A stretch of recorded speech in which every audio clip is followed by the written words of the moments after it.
देख रहे हैं वो भी आके और मैं आपके साथ चंचल कुमार। इस वक्त हम मधेपुरा जिला में और मधेपुरा जिला का यह खुर्दा गाँव है। इस वक्त हम हैं बिहार ही नहीं भारत ही नहीं विदेशों में भी इनका नाम चलता है सेवादारी के नाम से। वो एक शख्स हैं जिनका नाम है राजेश रंजन और पप्पू यादव। घटना हो दुर्घटना हो या कहीं मदद की जरूरत हो, एक बार जानकारी मिलते हैं और वहाँ रात हो या दिन हो पहुँचते हैं। गरीबों की सेवा में रात दिन तैयार रहते हैं, जनता दर्शन करते हैं, जनता की सेवा में दिन प्रतिदिन रहते हैं। ऐसे सांसद के आवास पर खुर्दा में हम पहुंचे हुए हैं और ठीक हमारे पीछे आप देख रहे होंगे यहाँ पर वृद्ध महिला व पुरुष की काफ़ी भीड़ है। ये वही वृद्ध महिला पुरुष हैं जो जिनके बदौलत पप्पू यादव आज सेवादारी करते हैं। हमेशा ये कहते रहते हैं कि जनता है तो हम हैं, जिनकी सेवा में उन्होंने अपना जीवन दिया हुआ है। ये वही पप्पू यादव है जो देश विदेश में जाते रहते हैं, वहाँ से जो है अपना नाम छोड़कर आते हैं, क्योंकि सेवादारी का दूसरा नाम पप्पू यादव है। इस क्षेत्र के लोगों की बात करें या बिहार समेत कहीं भी कोई घटना दुर्घटना हो, जरूरत की बात हो, पप्पू यादव पहुँचते हैं। आज पप्पू यादव अपने आवास पर जनता दर्शन किया और जनता दर्शन के बाद जरूरतमंदों के बीच जो है कंबल बांट रहे हैं। बुजुर्गों का आशीर्वाद है, कहना है कि कोसी सीमांचल में पप्पू यादव जैसा बेटा होना चाहिए जो हमेशा सेवादारी के लिए तत्पर रहते हैं। पप्पू यादव के बारे में कहा जाता है कि हर सुख दुख में वो पहुंचते हैं, लोगों को जीतोड़ मेहनत करते हैं। तो आइए पप्पू यादव के बारे में लोगों की क्या राय है, क्या कुछ बोलते हैं, जानते हैं। व्यक्ति हूँ, मुझे मालूम हुए कि पप्पू यादव कम्बल का वितरण कर रहे हैं और जैसे जानकारी मिली तो हम सुबह सुबह पहुंचे पप्पू यादव के आश्रम पर। यहाँ पर बहुत ही काफ़ी भीड़ देखे थे। भीड़ के सिवा जो है सबको अपने हाथों से वितरण किया पप्पू यादव कम्बल और हम लोग बहुत भी खुश हुए।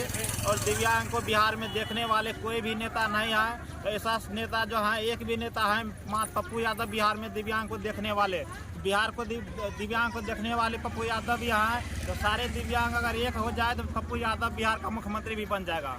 और आदरणीय नेताजी पप्पू यादव जी, आप भी सुन लीजिए। आप जरा दिव्यांग पर ध्यान दे दीजिए।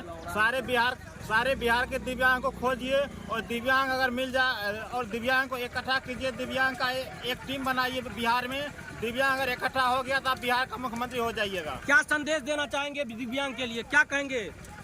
हाँ, दिव्यांग के लिए क्या कहेंगे? दिव्यांग को देखने वाले बिहार में कोई नेता नहीं है, लेकिन एक नेता पप्पू यादव जी हैं। तो दिव्यांग को क्या करना चाहिए पप्पू यादव के लिए? एकजुट। दिव्यांग जैसे कि दिव्यांग को देखने के लिए जो पप्पू यादव पहले जीतेगा तभी कुछ करेगा। पहले हम लोग दिव्यांग का पूरा हौसला है पप्पू यादव को मुख्यमंत्री बनाने का। दिव्यांग का हौसला पप्पू यादव को वोट देकर जिताने का। क्या नाम हुआ?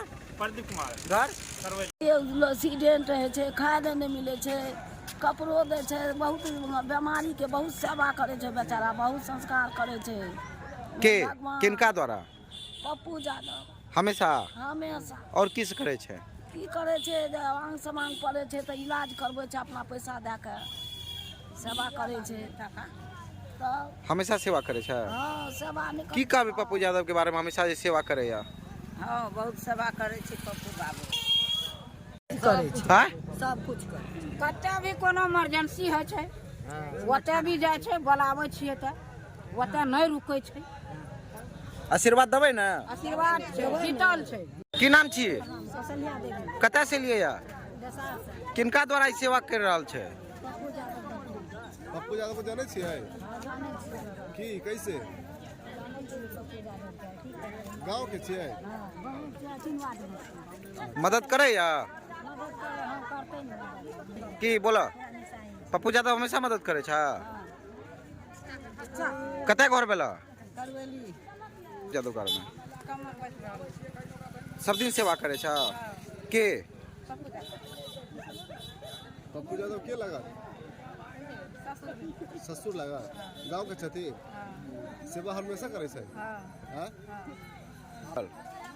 बार बार पहले भी दरोगा के एग्जामिनेशन में जब पेपर लीक हुआ था उस वक्त भी मैंने कहा था कि क्या आम आदमी, कॉमन आदमी जो जीनियस है, क्या उसके लिए कोई संभावना है बीपीएससी के द्वारा नौकरी में जाने का? दरोगा वाले बहाली में इसके पहले भी लीक आउट हुआ था। और लगातार मैं इतना जानता हूं तो मुझको आप ये बताइए कि 5 बजे से 9 बजे से 5 बजे तक महिलाएं दूर से आती है, वो आपको एग्जामिनेशन उसको 9 बजे से 5 बजे तक रखे हैं? स्कूल में ये कौन सा प्रावधान है? स्कूल में भी आपका सर सबकी पॉलिसी गलत है आपकी। स्कूल में आता है 9 बजे से 5 बजे तक आप महिलाओं को बिठाएंगे, उसके बाद 5 बजे के बाद रात हो जाता है, महिलाएं कैसे जाएगी? सारी पॉलिसी जो सरकार ये पदाधिकारी बनाती है। अब बीपीएससी मामले में इस कदर स्थिति बुरी है, समझ में नहीं आता है कि जो बीपीएससी का एग्जाम देके निकलता है, जो टीचर बनते हैं, उनको 2+2 उसको A+² भी 2² का पता नहीं है। खुद के पाठक जी ने कई लोगों से पूछा और उनको डिग्री आपको मिल जाता है स्कूल का। तो ये कहाँ से मिल जाता है? जब वो लिखा नहीं, जब तो कहाँ से मिल गया? इसका मतलब है कि जितने जीनियस लोग हैं वो सब आउट हैं और जितने पैरवी वाले और पैसे वाले लोग हैं सब भीतर हैं। दूसरी चीज, जो KS दुबे जिसके चेयरमैन हैं, और वो दरोगा मामले में बार पहले भी हुआ था, आज भी फिर हुआ, तो 2-2, 3-3 बार होने के बाद उसको आप पद पर बनाए रखिएगा, उसको आप हटाइएगा नहीं। क्यों भाई? इंक्वायरी क्यों सेटअप नहीं होती है? मैं बार बार इसी बात को दोहराता हूं। तीसरी चीज, बीपीएससी में आप जो लौकिक भाषा जो पहले भरते थे, अब आप कह रहे हैं कि नहीं, उसके अलावा आप जैसे मैथिली नवमी सूची में है, भोजपुरी में लोग भी आ जाते थे, लेकिन उसके बाद आपने जो है क्षेत्रीय भाषा को आपने हटा दिया। ये किस आधार पर आपने हटाया? तो ये लगातार जो चेंजिंग होती है, इससे अत्यधिक परेशानी आम लोगों को होते जा रही है। इसीलिए हम चाहते हैं दरोगा भर्ती वाले जो क्वेश्चन लगातार आउट हो रहा है, उसकी पूरी इंक्वायरी सरकार किसी वर्तमान न्यायाधीश के साथ किया जाए, और जहां एग्जामिनेशन दिया जाता है उसका पूरा का पूरा CCTV फुटेज वहां लगे। CCTV फुटेज एग्जामिनेशन हॉल में लगनी चाहिए कि क्या स्थिति है, क्या कोई लिख रहे हैं कि नहीं लिख रहे हैं, क्या, तो सब कुछ पता चल जाएगा। दूसरी बात, आपने पूछा कि दयानिधि मारन के बयान के बारे में बात। मेरा इसमें पहला सवाल है कि ये परिस्थिति पैदा क्यों? ये बात लगातार देश में उठ रही है कि बिहार के लोग, जबकि तमिलनाडु में 90% हिंदी पट्टी के IAS IPS DG हैं, चीफ सेक्रेटरी हैं। मैं उस बात को मानता हूं कि लगातार बिहारी गाली का कारण शुरू से क्यों बनता आ रहा है। मैं बीजेपी के लोगों से पूछना चाहूंगा, याद करिए जब बाला साहब ठाकरे साहब थे, जब बिहारियों को मराठी बिहारी के तर्ज पर जब मार के और डैगर मारा गया था छात्र को, जिसको हम लाने गए थे, और फिर उस छात्र को हम लोग स्थापित किए पटना यूनिवर्सिटी में ला करके। तो उस वक्त आपकी सरकार थी, उस वक्त भी से कोई आज के बात नहीं है। मणिपुर में एक बार नहीं, कई बार बिहारियों को जलाया गया, बिहारियों के घर को जलाया गया है। यही स्थिति आसाम की थी। गुजरात में एक बिहारी को पीटा गया था, पीट के भगा गया था, जिसमें हम गए थे। हमारे जाने के बाद हम पर ईंट फेंका गया उस दिन, आप याद करिए। भाई आश्चर्य है, आपकी सरकार रहते हुए आपने एक बिहारी को कुछ करके अपने गुजरात से मार के भगा दिया। यही स्थिति कर्नाटक में हुई थी येदियुरप्पा के समय, याद करिए आप। यही स्थिति दिल्ली में हुई थी जब मदन लाल जी खुराना जब CM थे, और कितनी बुरी स्थिति हुई थी दिल्ली में, बिहारियों को पटरी पर कहीं लगाने नहीं दिया जा रहा था। फिर यही स्थिति जिस वक्त डिप्टी CM साहब तेजस्वी जी कर्नाटक गए थे, स्टालिन के जिस वक्त मंच पर जब सम्मानित हो रहा था, उस वक्त लगातार किसी न कारण से बिहारी पीटे जा रहे थे। हम उसी वक्त यदि वहां पर स्टालिन से बात करके और इन सवालों को जो संघीय व्यवस्था में है, बिहारी तो बड़ा दिल दिखाता है। हम डोमिसाइल मुद्दों की बात लगातार कर रहे हैं।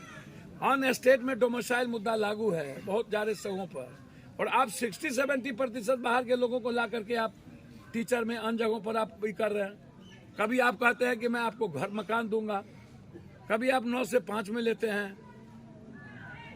आप लगातार आपकी पॉलिसी बिहार के हित में क्यों नहीं है? दिल्ली पहले वैसे ही बिहार के हित में काम नहीं करती है।